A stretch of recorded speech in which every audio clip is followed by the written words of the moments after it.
Hello, I'd like to say hi to all of our viewers out there tonight. Today is Tuesday, October 13th. Oh man, trying to get ready for the show, and I need my producer here to do more. We've got a friend in a shack tonight, a local ham that lives in my neighborhood is coming down. We're probably going to make him start coming over and attending the show and working all the knobs and the audios and the camera switching and stuff. And of course we have Kathy here that does a lot of the things for us, so maybe we can fine-tune this thing. Hey, we got a good show for you tonight. Glad you are joining us there. Just a couple announcements first. We'd like for you to join our Facebook group, W5KUB.com, and just do a search for W5KUB on Facebook, or you should see a link up at the top of our page, the top of our video page here that says Facebook. Also, if you'd like to be on our mailing list, click on mailing list or email, and we'll add you to the mailing list. And if it ever gets where you don't want to get that email, there's an unsubscribe on there. Just click on it, and you won't get any more emails from us. Joe K0 NEB is not with us tonight. He was going to have some hopefully minor surgery, and he's going to be out for a week or so, but hopefully he'll be back with us next week and talk about kits and some of the ham fest that he's visited. We've got a segment, Riley Hollingsworth, retired FCC Special Counsel. He also has a segment on our show. He'll be back in a couple weeks. And if you have any questions for Riley, please send those questions to Ask Riley at W5KUB.com, and Riley will answer those questions on the show. Sometimes he calls you back in person on the telephone if you'll give him a phone number, and you'll get to talk to Riley. So that's the main announcements tonight I wanted to cover with you.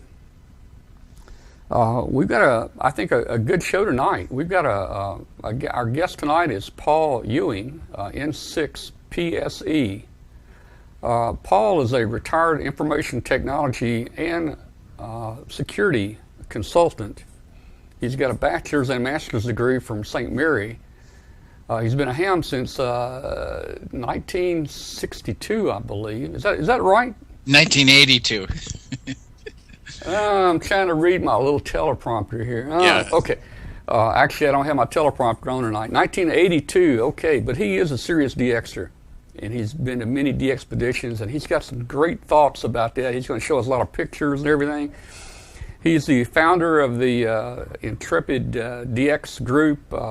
He recently traveled throughout North Korea in an effort to conduct a DXpedition there. I spent a year in South Korea, so I know where he was. I said, that's not a very nice place up here, but I want to talk to him a lot about that in a little while. And Paul also has a blog, a very nice blog at n6pse.worldpress.com, n6pse.worldpress.com. So let me see if I can bring Paul in here. Hey, Paul, how you doing? Good evening, Tom. It's good to be with you. Well, you're looking good there out in San Jose, California. Thank you. How's the weather out there? It's surprisingly warm. It was 96 was the high today. Not a cloud in the sky. Very, very warm last couple days. Wow. Now, do you guys get any rain out there? We used to, Yeah. up until about 2 or 3 years ago, and then it just seemed to more or less stop. California is going into the third year of a very severe drought, and we really need some rain. Well, you know, I don't know why it's not raining. We were out there in October in LA area with Last Man Standing there, and it hadn't rained in like 3 or 4 years. And when we were there, we brought a little bit of sprinkle with us. It sprinkled just a little bit, but it quit that day. So I think what's going to happen between the earthquakes you guys have in California just drying up out there, it's going to break off and probably float out into the water there. Yeah, we've been discussing that for years, but it hasn't happened yet. Well, I like islands, so if I have island property, that's just fine. Yeah.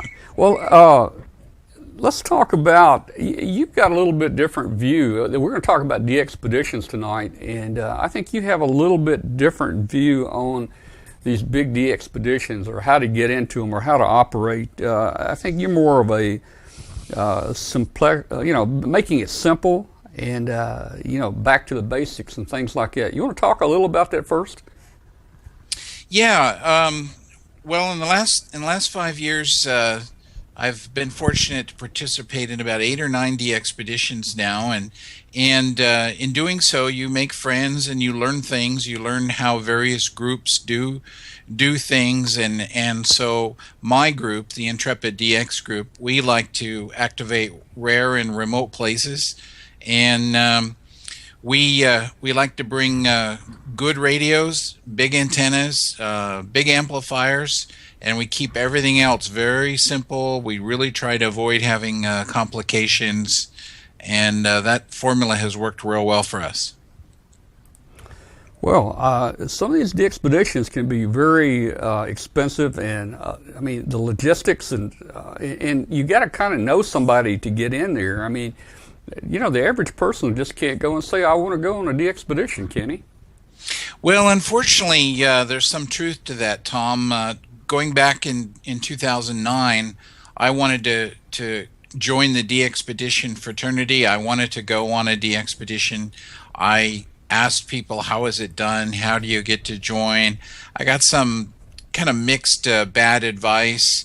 And so I just formed my own group. And we decided to activate the area of northern Iraq called Kurdistan. And that was in April 2010. And it was a fantastic experience, and it really connected me with like-minded individuals. Many of whom were very experienced DXpeditioners, and now we're friends, and we try to include other people. We like to expose DXpeditioning to other hams. I don't believe that DXpeditioning is an elitist function where only the best of the best can participate. I mean, sure, you want strong people, but if somebody has a good attitude and a good aptitude, you can show them the ropes and they'll succeed. So now, when was it that you were in Iraq? That was April of 2010.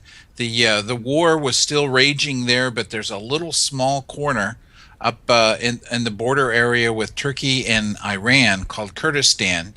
And that, at the time, was a very safe and friendly area. That's changing now. ISIS is making regular incursions into Kurdistan. They've taken Mosul, and they're attacking the city that we were in, Erbil. They're attacking Erbil currently. So what we did in 2010, we couldn't safely do today, unfortunately. Wow. I mean, you think it's safe back then, but it didn't take too long for things to change. Hours can change things, but I'm sure you had some type of a backup plan to get out of there fast if you had to, didn't you? We did, and the Kurds that run that Kurdish autonomous region, they're very pro-American, they're very friendly, and we felt their arm of protection around us. They wanted us to have a very good experience and go back home and tell our friends about Kurdistan. And it was a truly life-changing experience. It was wonderful to go there. How many contacts do you guys make from there? That was probably a pretty popular place then, wasn't it? Well, yeah, up until we went there, there had just been 1 or 2 soldiers here and there operating low power with wire antennas, and so Europe had pretty well worked Iraq. The east coast of the U.S. had worked Iraq, but for the fellows out here on the west coast, it was really a big deal, and they were very excited about it. We were active. We had planned to be active for 10 days, but unfortunately, our air cargo got delayed by a few days, and so we were on the air for 8.5 days, and we had a solar storm right in the middle of our DXpedition, but we still managed to make over 50,000 contacts in 8.5 days, so that's pretty good. Okay, well, I tell you, we have so much to talk about tonight. I've got a long list of things. You've done so much here. I'm jumping around here with you. But let's talk about your recent trip to North Korea. Now, you went up there. I had heard months ago that there was a planning for the DXpedition in North Korea, and it seems like it was still 6 or 8 months, a year away when I heard the news. But it seems like you're the man to get the real answers from. But I was told that, I mean, it's a tough place. Tell us about how tough it is, and the fact that don't you have to have a guard if they let you do a DXpedition? Don't you have to have a North Korean guard kind of looking over your shoulder while you're operating, probably so he can monitor and know what you're saying, and it's going to be sideband only. I guess they can't copy CW. Tell us what's going on there. Well, there are various groups that are trying to get permission to activate North Korea. There has not been an approved activation since 2001, 2002, and we felt that it was time for us to give it a try. And we made 2 visits to North Korea in late 2013, in early 2014. I went with Intrepid DX Group member David Flack. His call is AH6HY. He's an expert on North Korea. He's made 6 or 7 visits himself there. We had a very interesting time. We spent some time in Pyongyang and saw the sites there and had some meetings with government officials, and then we took a tour up in the northern parts of North Korea, where Americans normally weren't allowed to go. We were among some of the first Americans to allowed to walk into North Korea, the northern part of North Korea, over the Tumen River Bridge from Tumen into North Korea. That was quite an experience for us. What I can tell you is that there are basically there's a Polish fella trying to get permission. There's a couple of Spanish gentlemen, friends of mine, that are trying to get permission. Since the Sony Pictures debacle that happened about a year ago, where Sony Pictures released a movie about North Korea, and it caused a lot of emotion within North Korea, and then there was the hacking, the successful hacking of Sony. We've sort of backed off on our efforts because we think that relations are actually pretty poor right now, and that Americans currently probably don't have a very realistic chance of getting permission. And so we're hoping that our friends from Spain or our friend from Poland is perhaps able to get permission. Now, the North Koreans are very interesting people. Negotiating with them is very challenging, and I just don't know if anyone is going to get permission anytime soon. It's a very complex country and a very complex situation. In North Korea, they don't understand the concept of hobby. Everything is related to family. Everything is related to commerce, putting food on the table, feeding the masses. And they don't understand people doing something like talking on radios for enjoyment. So it's a very foreign concept to them. But they don't have free communications with each other or across their border. You can't just pick up the phone in North Korea and call your friend in China. That doesn't happen. They have an internal intranet. They don't have global internet access except in some very limited capacity. And so they just don't communicate outside of their country. So it's very foreign to them to allow foreigners to come in and then talk to people all over the world. It's really unthinkable for them. Yeah, the relations have not been good there for many years, so it's very interesting that you guys are going to, or someone's going to try to get in here and have a DXpedition there. I was there in 1972, and the dictator then in North Korea said he was going to have his Christmas dinner in Seoul, and they started to cross the DMZ, but then they stopped. Yeah. So that kind of stuff goes on all the time down there. You never know when they're going to come down here and have dinner or what. But I wish you guys good luck here. Thank you. Yeah, there's been a lot of saber rattling over the years between the North and the South, Yeah. and a lot of tension, particularly in the last few months. So they've got bigger things to deal with than amateur radio right now, and I wouldn't expect any activity anytime soon. I Yeah. think that's the realistic picture at the moment. Well, Paul, before we get into a lot more questions I have, I think you've got some pictures you can show us of some of the past the expeditions and things you've been doing. Yeah, You wanna put those on and talk about them? I'd be glad to. All right, great.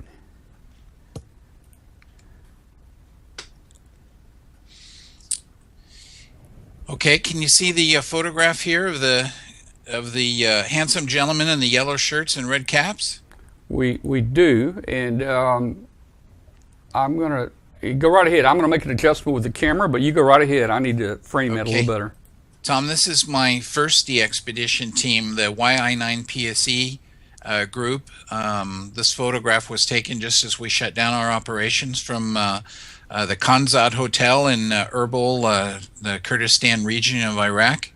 And I'm in touch with all of these fellows, and I've done a number of DXpeditions with some of these fellows in the picture here, and it was really a great experience for me, and really enjoyable. So I still feel really happy about that experience. The that experience gave me some contacts internationally, and here you can see me with my good friend Tony Gonzalez, EA5RM. Later in 2011, the brand new country of the Republic of South Sudan was created through a referendum. They broke away from Sudan, and they got UN admission as a new country. And a week after that happened, Tony and I, we'd been planning for many months. We brought our teams together. He has a team that's called the Tifariti Gang, also known as the DX Friends. We partnered and we did a 21-day DXpedition from the capital of the new country of South Sudan. The capital city is Juba, and we made over 121,000 contacts, and we had a lot of fun. The Tony and his team were just fantastic partners, and it was a great experience. Here you can see part of the team. As you can imagine, for 21 days of duration, some guys came and went. They had other obligations, family and work and whatnot. But this is the main core part of the ST0R team in Juba, South Sudan in 2011. Also in 2011, I was able to join a team that was going to the South Pacific island of Rotuma, which is a possession of Fiji. This little island is about 800 miles north of Fiji, and it has several small villages on it and a school.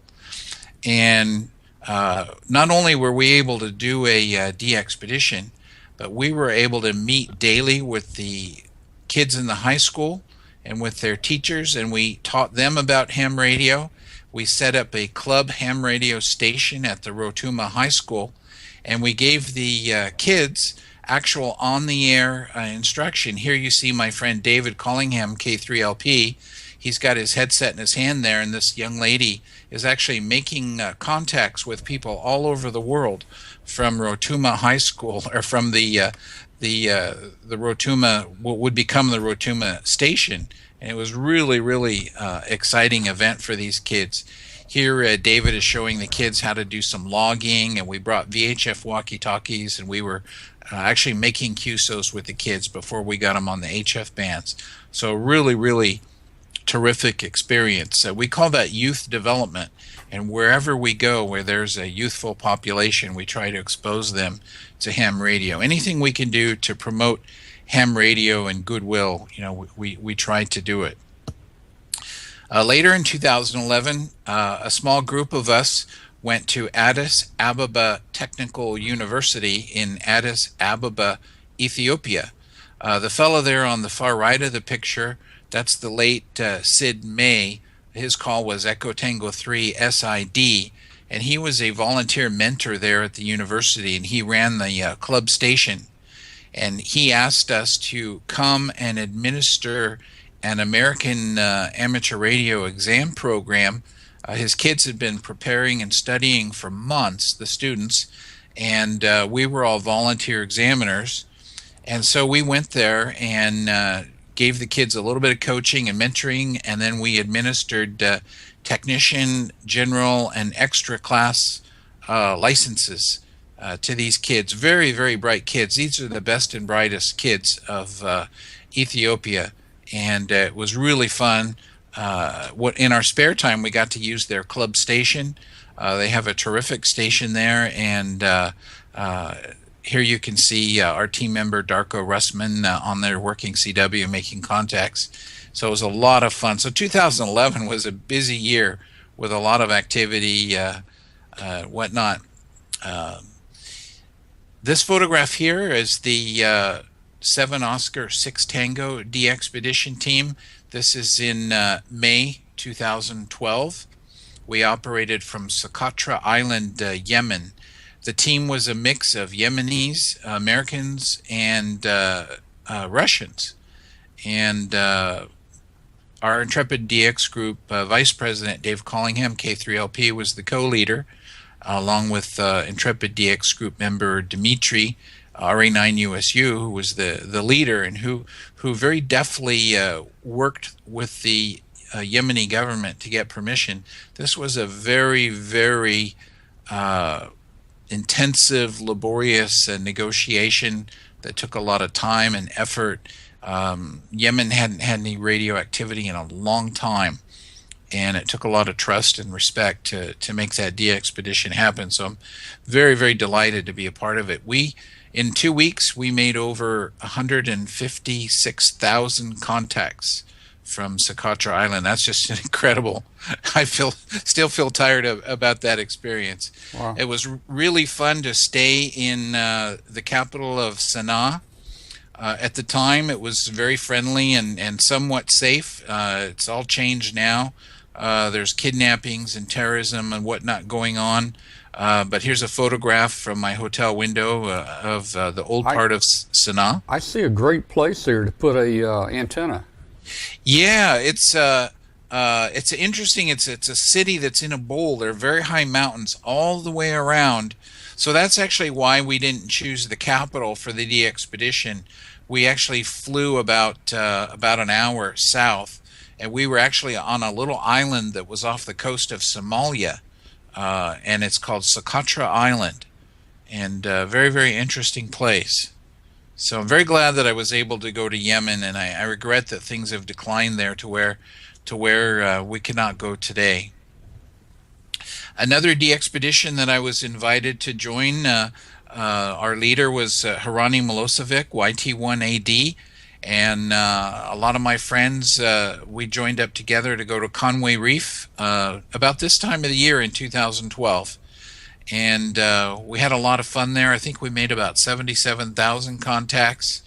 And so this was a team of Russians, Brazilians, and Americans. And we really, really had a great time. So here you can see me.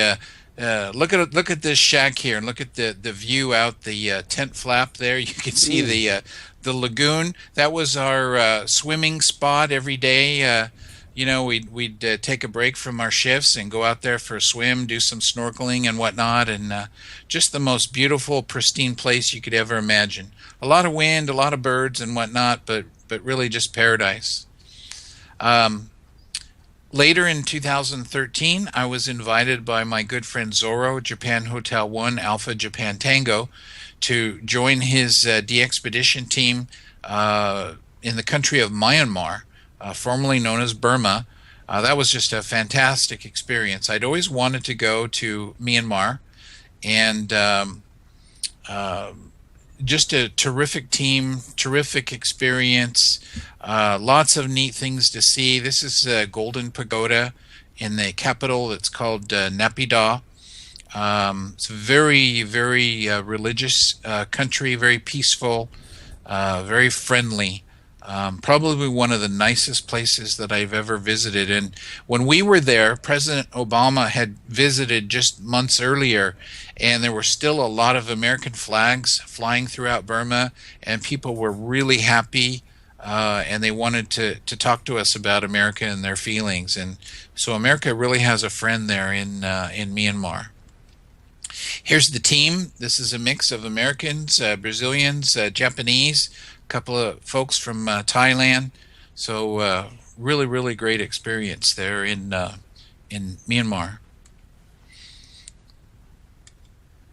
And then here's a photograph of David Flack, AH6HY. He's on the right there, and myself. We're in North Korea, and you can see the North Korean flags there flying in the city square. We got permission to take a photograph here with the Intrepid DX Group banner, so there's no question, we were there. Fascinating country. Actually, everybody was very friendly and gracious to us. There are a lot of rules. Certain places you can't go. Certain places you can't, talk about certain things. You always have minders with you. And they're a little tricky. If they may let on that they know English, or sometimes you'll have a minder with you that seems to just move luggage and things around and doesn't speak English. Well, they all speak English, and they try to kind of determine what kind of people you are and what you're doing there, and it's all kind of fun. So they're very clear when you go into the country what the rules are, and it's very easy to follow their rules.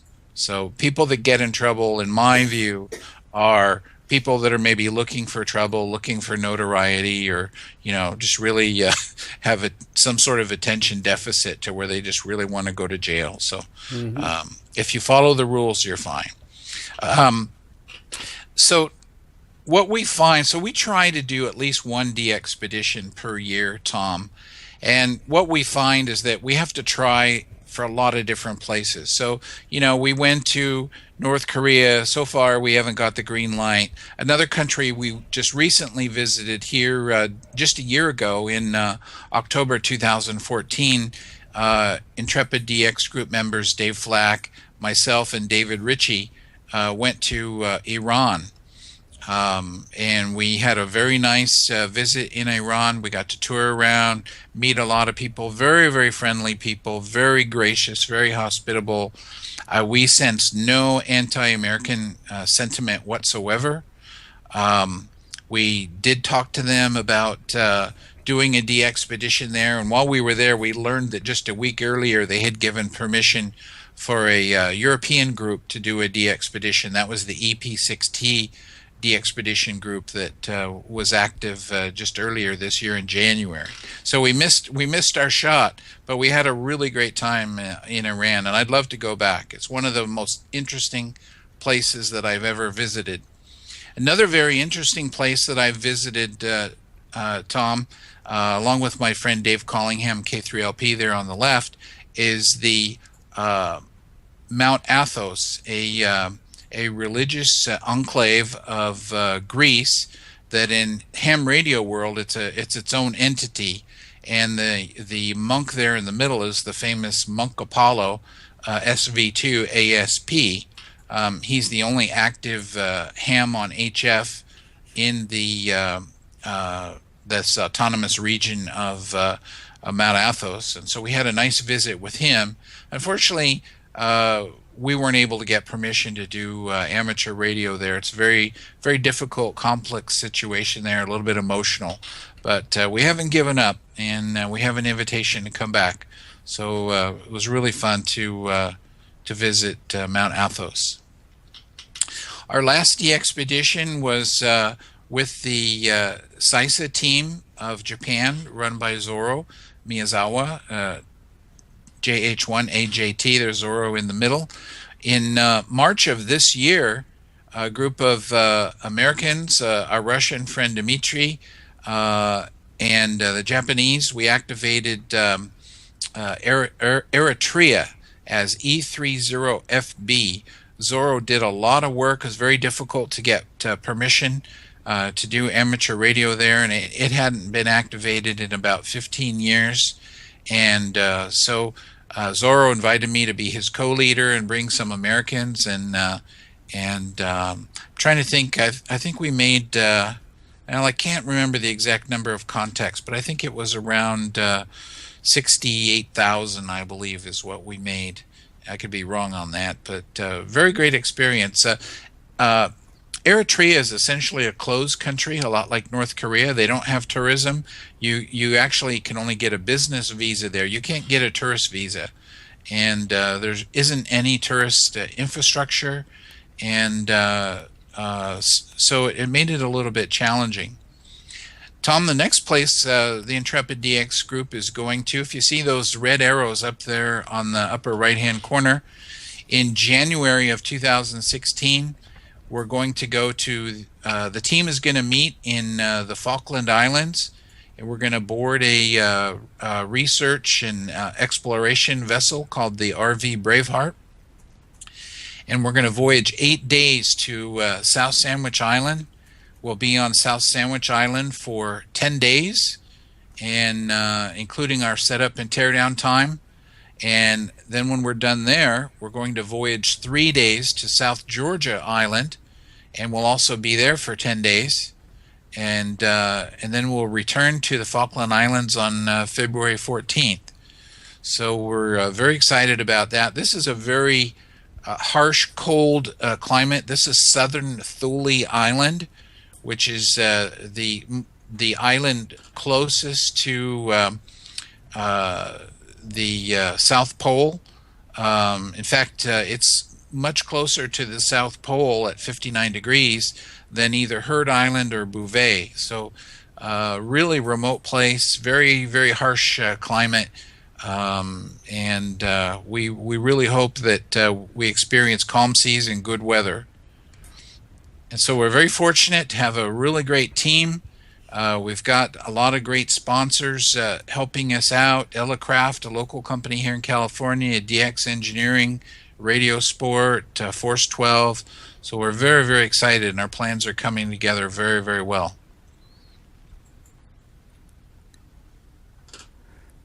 Now, while you're there, are you going to have any type connectivity back to the world? Cell phone, I mean a satellite phone or anything? Yes, we'll have three forms of communication back home. Our primary communication device is what's called an Inmarsat BGAN, B-G-A-N. Mm-hmm. This will give us internet connectivity so that we can upload our logs each day to Club Log, and we'll also be in touch with our regional pilots each day to receive our pilot reports so that we get an idea of how we're doing, meeting the global demand for contacts for these two islands. We'll also have Iridium telephones, mostly so we, as a backup for the BGAN device, but also so we can keep in touch with friends and family. And then the third device that we have is a DeLorme InReach, which allows us to beacon our location on a mapping system that will embed in our website so people can see where we are at all times. So if there's a pirate station on the air using our call sign and they're saying they're at South Georgia, and you can see on the map on our website that the little dot is still at South Sandwich, then it's not really us. And that device will also allow us to send through the Iridium satellite networks a real-time text messaging. So whenever you go to somewhere as remote and as dangerous, the potential for danger as these places, you have to have usually double or triple redundancy. And so that's what we have wherever possible, is double or triple redundancy.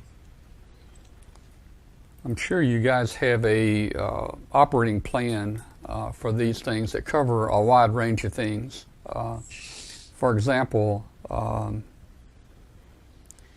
you're probably going to spend $300,000, $400,000, $500,000 on a typical DXpedition. That's correct. Our working budget is $425,000.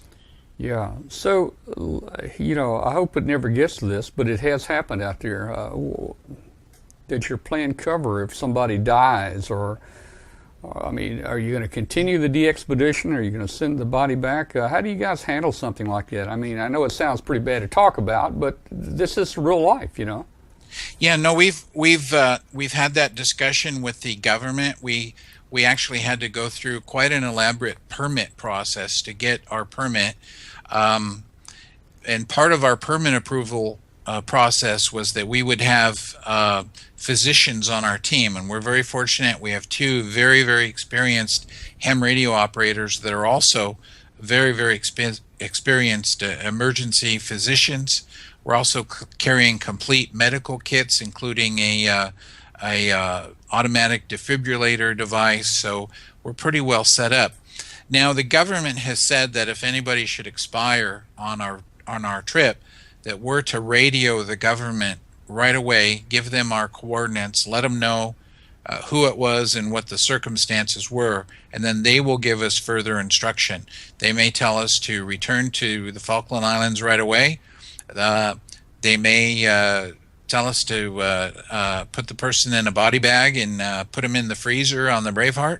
That's an option. So we'll have to just, if we experience that, we'll just have to let the government know and see what they instruct us to do.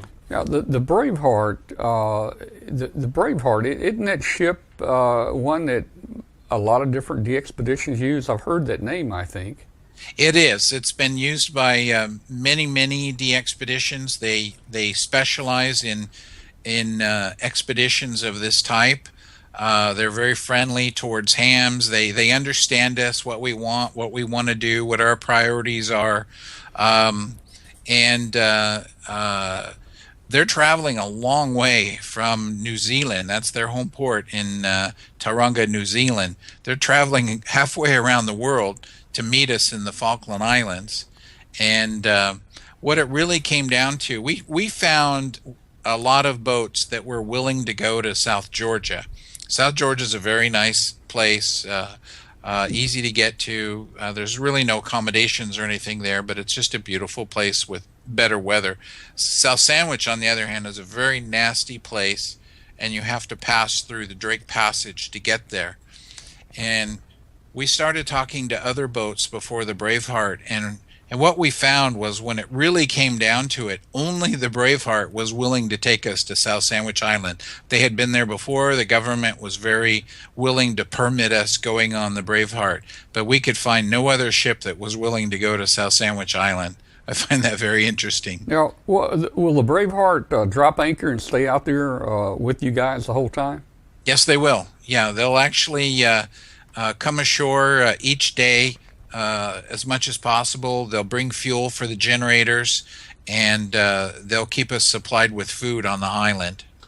So we expect to see them, weather permitting, every day, if not every other day. We've brought 3 days of emergency rations for the entire team in case a storm or something comes up. We can tap into our 3-day supply of MREs for 14 people if we need to. But we hope when you said 3 days, though, you're talking about in addition to the food that you're carrying for the DXpedition, aren't you?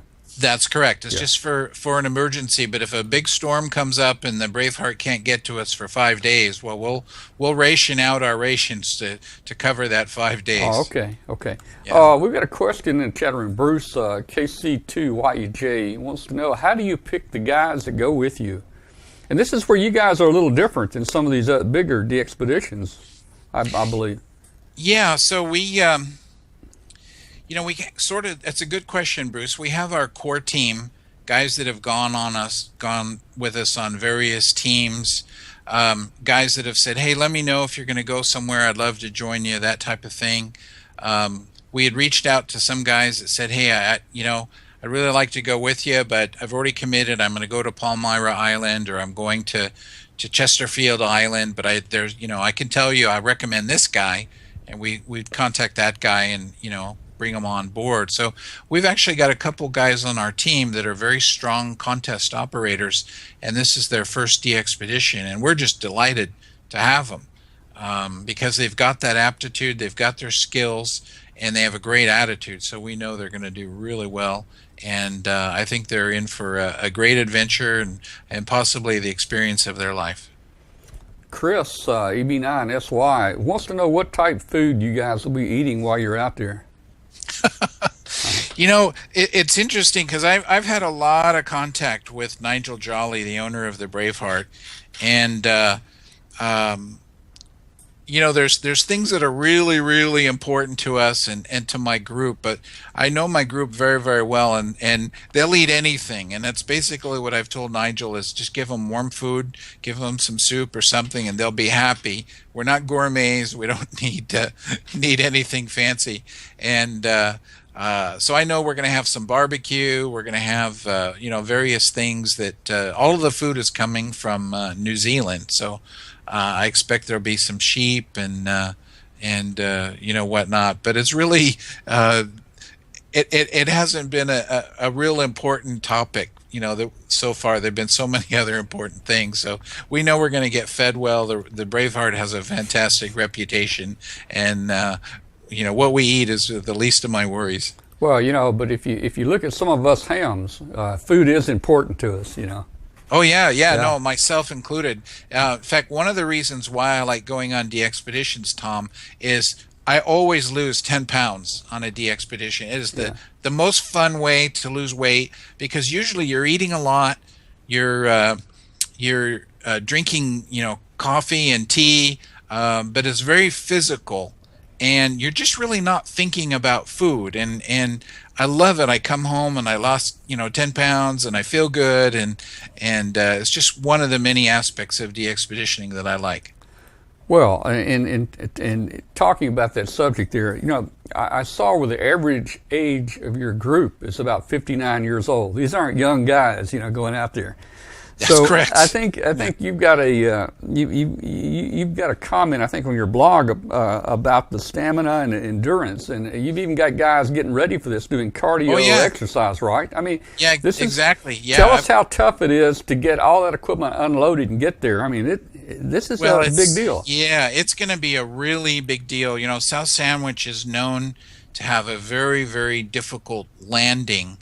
If you've ever seen the videos produced by James Brooks, 9V1YC, he's a extremely skilled videographer, and he organized the last DXpedition to South Sandwich Island, and so he's placed all his DXpedition videos on Vimeo.com, and everybody can see them at no charge if you look for James Brooks 9V1YC.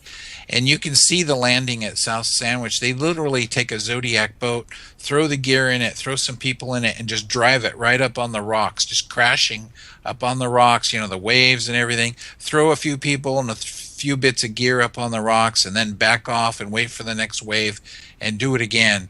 So I've really asked and really impressed upon my team to just really be physically able to get out of the boat fast and help carry gear and move it to our camp. So, and we're going to do this twice, 2 islands. It's really kind of a unique thing to activate 2 rare entities on the same trip. So yes, it's going to be a very, very physical trip. Well, I hope those radios are in some type of waterproof containers. I'm sure they're waterproof, right? Yeah, they're in. What we've done is we're bringing 6 complete station with us: Elecraft gear, the K3s, the tuner, and the amplifier. After we set up and test them, we packed everything in watertight Pelican cases, and they're all labeled. They're all ready to open up in the shack and get them on the air very, very quickly. You mentioned Elecraft K3s. It seemed like there's a number of DXpeditions using that radio now. Why did you guys select that radio? That radio is selected for various reasons. One, it has a very clean transmit. You can have 6 K3s in the same tent or the same shack on various bands, and the IMD figures are such that you don't disturb the other guys. You're able to run high power and you know, various modes all together. So some of the other manufacturers, their IMD specifications are not quite as strong. The Elecraft has a really great receiver, particularly on CW. It's just amazing. And Yeah, I've got K3s here at home. I've owned every brand of radio and had great experiences with many of them. But I love the Elecraft gear. Elecraft has wanted to be a sponsor of the Intrepid DX Group for some time, so this is our first time out with them officially. We've always had some K3s with us, and we're really excited to have them as our major equipment sponsor for the DXpedition. Okay, now did you have more pictures, or did we get to the end of that segment? Yeah, that's it for the photographs. Okay, let's talk a little about let's talk about your blog, and I've got a picture here of your blog. Let me throw it up there. Okay. There we go, guys. This Paul has a great blog here, and here's a picture of the page. And what's the address? It's N6PSE. .wordpress.com. WordPress.com. Word or Yeah. Whirl? I can't. No, Word, no okay, Whirl. WordPress. WordPress.com. Okay. Yeah. All right, great. And I was just looking at some of the subjects there, and this is good reading for people. They, I would like to recommend everybody go to that blog and just follow you guys. You mentioned that the number one thing you're talking about in your blog was the biggest threat you think to future DXpeditions is Islamic terrorism, and I think I would agree with you on that. Yeah, that's correct. I mean, the premise of my blog, Tom, is that I'm always thinking about this great hobby and how can we make it better? What can we as hams do to make it more enjoyable? So I look at ways to address QRM, poor operating, good practices, bad practices, emerging technologies, emerging leaders in the hobby, and things that are threatening our hobby. And so this week, I generally publish about every 3 or 4 days, and this week I've decided to address what is threatening the future of DXpeditions. And having been to many of these countries like Iraq and Yemen and South Sudan and whatnot, that when I went, at the time I went, it was safe and friendly, and now you couldn't go there. So while I'm not against Islam in any way, my experiences in Islamic countries have been quite positive, but Islamic terrorism is the biggest threat to the future of DXpeditions. Yeah, I would agree with you there. That's getting pretty bad. Maybe someday things will get better out there. I hope so. Yeah. So we've talked a lot about DXpeditions and that part of your life. What else do you do in ham radio? Do you got any other ham radio interest or? Well, I have a very nice station here in San Jose, California. I have a big tower and a big stepper Yagi up on the tower, and I like to do CW. I like to do RTTY sideband. I'm not a contester per se. My location where I am at here doesn't really lend itself to contesting. In fact, when I bought my home, I wasn't an HF guy. I was a VHF guy, and so I live at the base of a 4,000-foot mountain. So that pretty much rules out contesting, but for DXing, it's okay. It works out pretty well. I have a lot of interests. I have an antique fire truck that I've restored, a 1924 American LaFrance, and I have 2 great children and 1 great wife, and so we like to travel and do things. My 17-year-old son is a ham, Ryan, N6RYN, and my 27-year-old daughter, Michelle, is also a ham, KJ6DOM. So I haven't been able to get my wife interested in radio quite yet, but we all have our challenges. Yeah. Let's see, KD0ZIP has a question. Did you feel worried at all going into Iran or North Korea? He said he couldn't imagine going into these countries. No, I didn't feel worried at all. I have friends that had been to North Korea before, and so they told me properly what to expect and how to conduct myself. And again, we were treated very, very well there.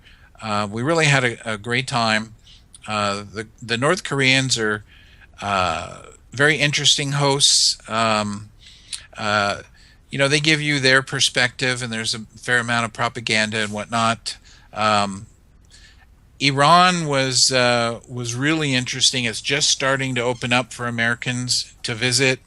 They also have some rules or code of conduct. They're very strict about where you can take photographs and what you can take photographs of. But everybody in Iran was very, very friendly.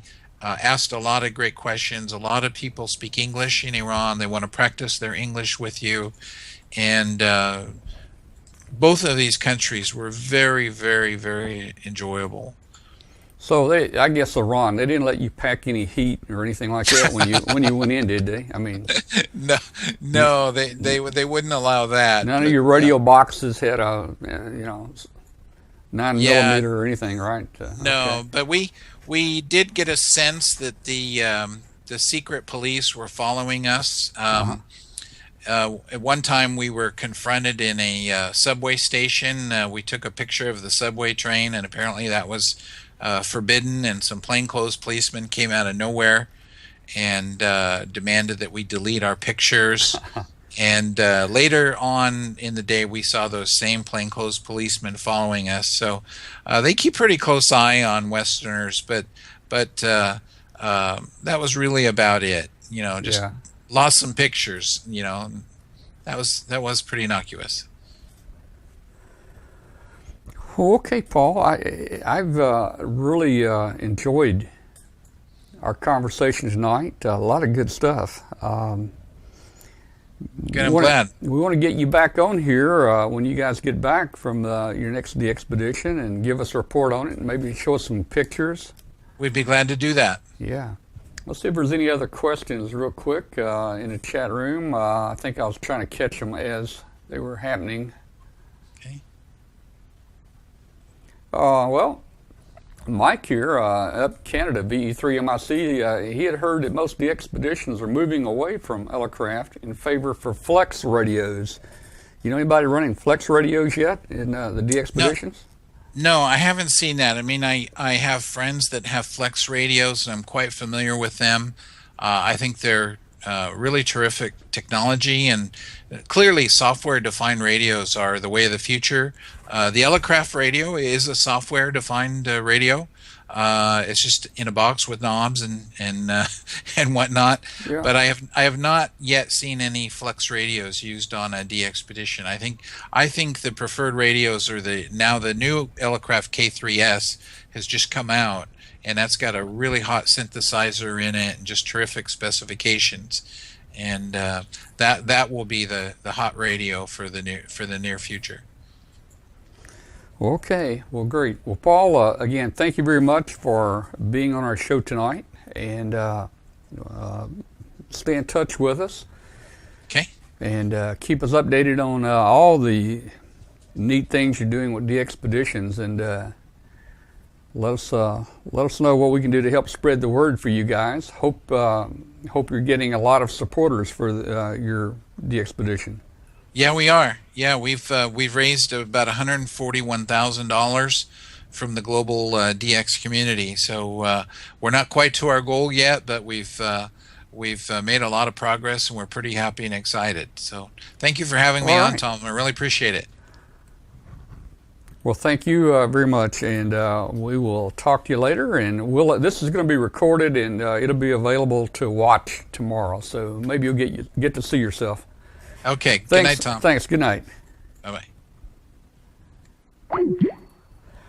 Okay.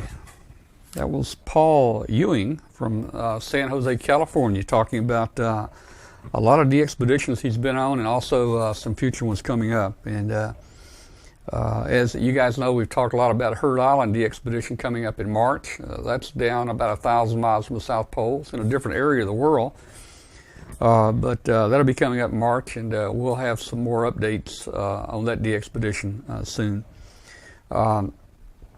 Again, I'd like to invite everybody, please join our Facebook group. We really need you on Facebook. We have links to the show. We have information about our show, who our guests are going to be, and just all sorts of things like that. Post your ham radio pictures on there. Again, if you want us to show your ham station on the show, post your picture of your shack on the Facebook group, and we'll try to have your shack pictures on the show one night. We're looking for people that would like to be on the show or have any thing interesting they'd like to bring up and talk about. We'll be glad to get you on here. Our email mailing list, there's a link at the top of the page where you can get on our mailing list. Follow us on Twitter, W5KUB on Twitter, and of course on Facebook. Let's see, we're going to try our roundtable part now. This is our informal part where people join us from our visitor or our audience joins us on the show. If you've got a camera, you can actually join us on the show. We can take up to 10 people at a time, and just join us, say hello, or sit back, or listen to others talk. But we'd love to have you in here. And let's see, have we sent the link out yet? Do you know where it is? Up at the top up there, okay. Kathy's going to send a link out, and we'll see if anybody can join us. We're not going to stay too long tonight. Let's see. I've got a friend in the shack tonight. His name is Walter. He's a ham. He's been a ham since 2005.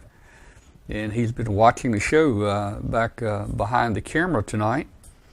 And he's trying to get an HF antenna up. He's works some HF. He's got an HF rig, and we've been talking tonight about HF antennas. So hopefully we'll have him on soon. So let me log into. I'm going to log into Hangout, and we will see if anybody's in there in Hangout.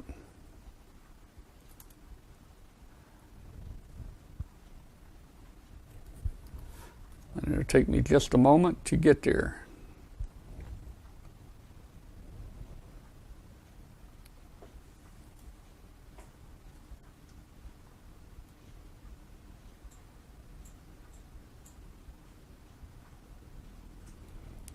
All right. Well, I don't think anybody is there, to tell you the truth, but we'll leave it on for a couple minutes. Jeff always calls in. I don't know where Jeff is, N3VE. He's always on there. So we're going to leave this up for a couple minutes. I'll show you guys. If you look right here. Oh, well, nobody's there. Let me go back here. Okay. If no one shows up, we'll just call the show early tonight. But we really appreciate you tuning in tonight and watching. Help us spread the word about the webcast. A lot of people still don't know about it. It's every Tuesday night, 8 o'clock p.m. Central Time. It is recorded where you can watch it throughout the week on the YouTube channel, W5KB channel. All right, nobody's there, so what we're going to do is I'm going to go ahead and we're going to get off here. I'll put a little music or something on for you guys to follow for a little while, and stay in the chat room and chat with us if you want to. We'll still be here. So let me put something on here.